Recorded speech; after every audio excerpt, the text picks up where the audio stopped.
Welcome back to my real estate podcast with David Libertori. I'm your host, and today we're diving into something that's been a hot topic lately: selling a condo under the new financing rules.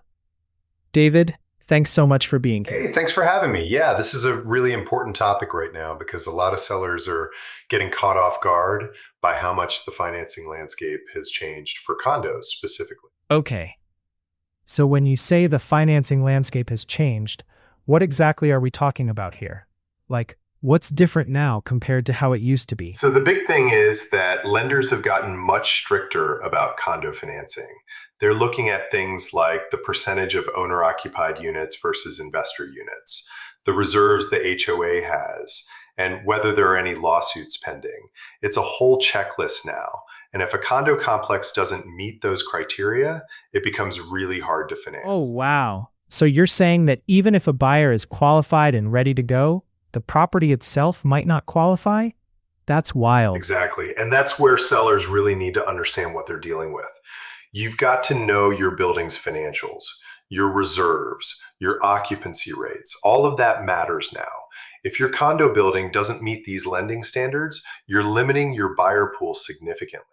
So as a seller, what should someone be doing right now?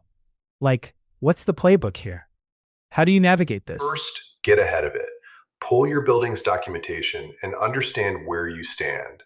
Know your HOA reserves. Know the occupancy rates. Know if there are any pending issues.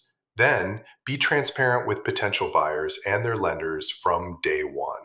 And honestly, if your building is struggling with these new standards, you might need to price accordingly or work with your HOA to strengthen the reserves. That makes total sense. So it's not just about the unit itself anymore. It's about the entire building's health and financial standing. Right. And I think sellers who understand this early have a huge advantage. You're not scrambling when a deal falls through because financing fell through. You know what you're working with, and you can set realistic expectations. Yeah, and I imagine that transparency really helps build trust with buyers too, right?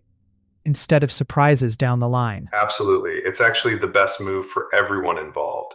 Buyers appreciate knowing what they're getting into, and sellers who are upfront about their building situation tend to close deals faster. This has been super helpful, David. Thanks so much for breaking this down. If someone's thinking about selling their condo, they really need to understand these new rules before they list. Exactly. It's a game changer, and being informed is half the battle.